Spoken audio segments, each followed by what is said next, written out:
IPL शुरू होने से पहले कैसे एसआरएच जो है चर्चा में रही, उसके बाद जो है हम कह सकते हैं उनके ओनर को लेकर के काफी ज्यादा कंट्रोवर्सीज होने लगी थी।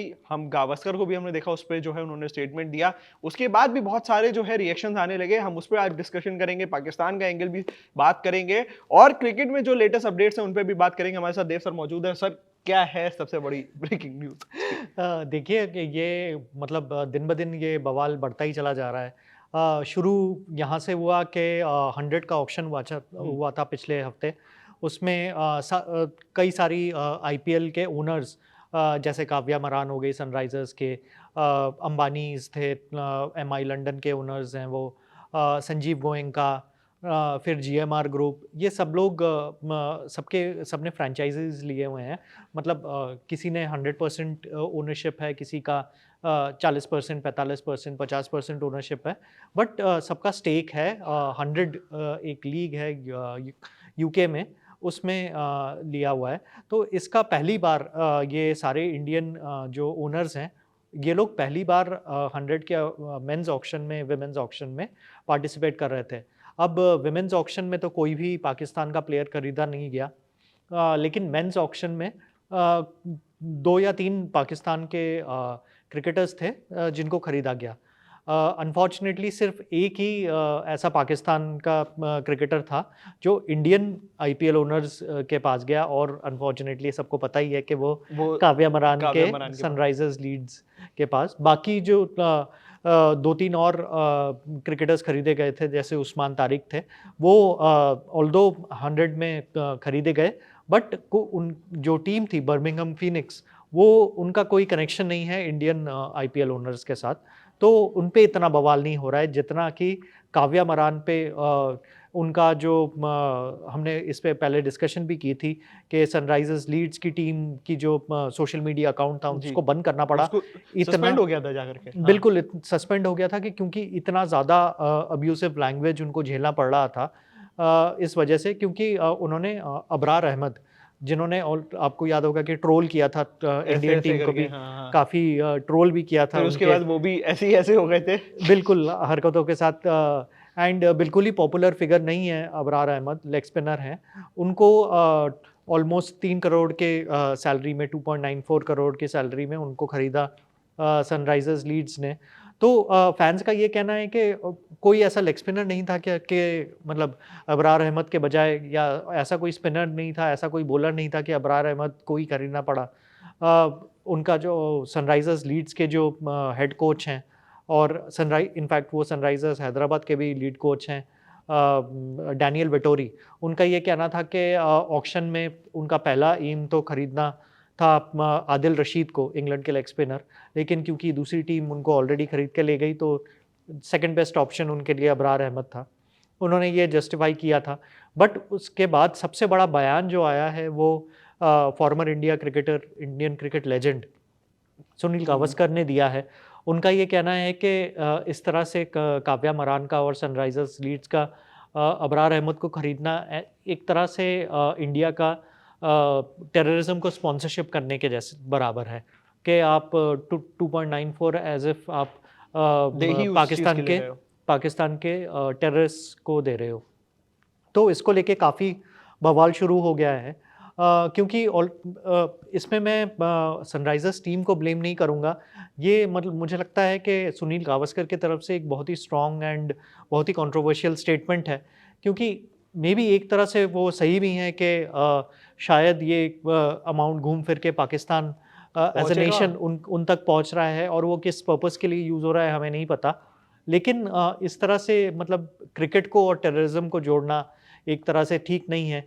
कुछ लोगों का ये कहना है कि सुनील गावस्कर अगर इतना ही एजिटेटेड थे, तो टी20 वर्ल्ड कप के दौरान वो कमेंट्री में क्यों वसीम अकरम, वकार यूनिस के साथ क्यों कमेंट्री कर रहे थे?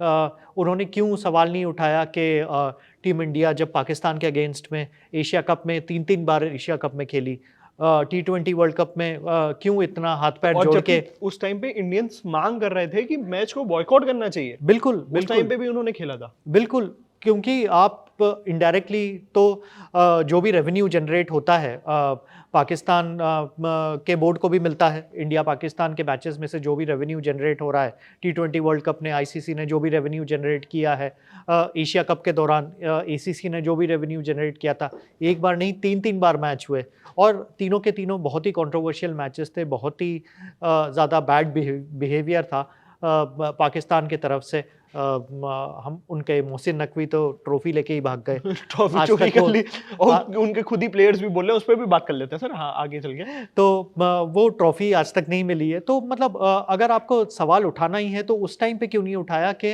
अगर आपको लगता है कि क्रिकेट से टेररिज्म फाइनेंस होता है तो उस तरह से इंडिया और पाकिस्तान का मैच होने का कोई मतलब नहीं है। तो इंडिया और पाकिस्तान का कोई मैच होने का कोई रीज़न नहीं है, क्योंकि इंडिया और पाकिस्तान के मैच से भी तो रेवेन्यू जनरेट हो रहा है। आईसीसी रेवेन्यू जनरेट कर रही है, सारे स्टेक होल्डर्स रेवेन्यू जनरेट कर रहे हैं। मैच पाकिस्तान में भी टेलीकास्ट किया जा रहा है, वहाँ के भी ब्रॉडकास्टर्स रेवेन्यू जनरेट कर रहे हैं। तो इंडिया और पाकिस्तान के मैचेस भी फील्ड पे नहीं होने चाहिए। मेरे ख्याल से सनराइज़र्स हैदराबाद ने और काव्या मरान ने तो सही डिसीजन लिया था, क्योंकि इंग्लैंड क्रिकेट बोर्ड के तरफ से क्लियर इंस्ट्रक्शंस थे कि कोई भी पाकिस्तानी क्रिकेटर के साथ नाइंसाफ़ी नहीं की जाएगी। 100 के ऑक्शन में कोई भी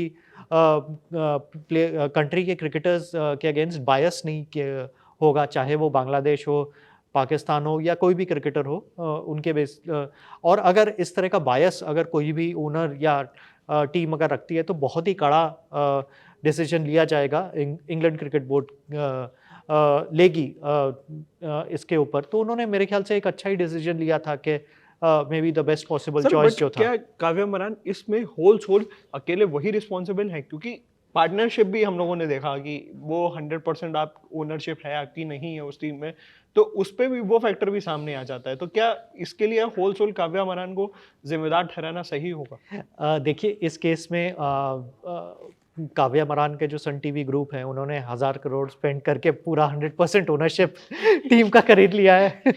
तो वो पता नहीं गलती होती है तो मैं सबसे आगे कैसे आ जाता हूँ।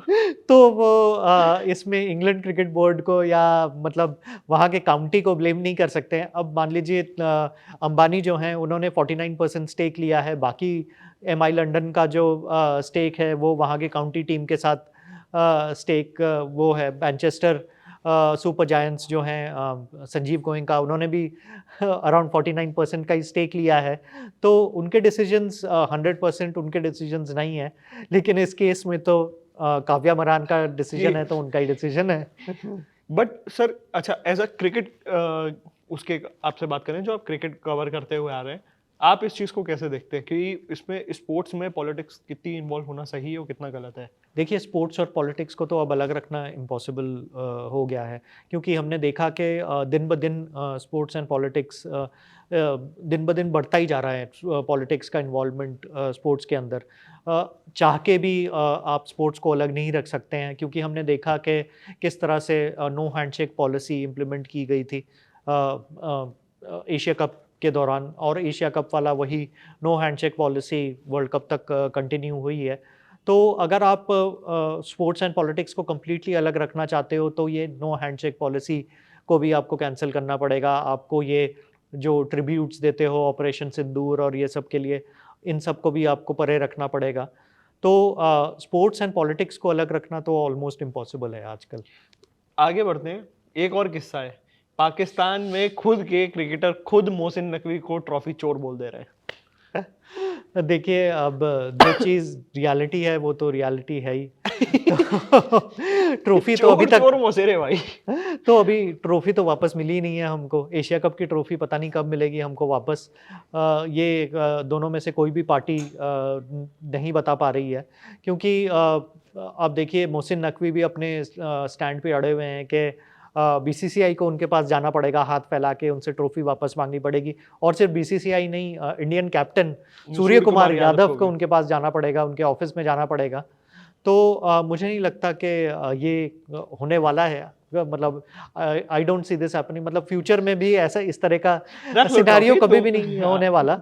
इंडियन टीम ने तो बोल ही वो दिया है कर कि क्या रहे हैं उस ट्रॉफी को रख करके? वो पड़ा हुआ है एसीसी के ऑफिस में पड़ा हुआ उस है। पे लिख सकते हैं क्या चेंज करा करके विनर पाकिस्तान? वो तो पॉसिबल नहीं है।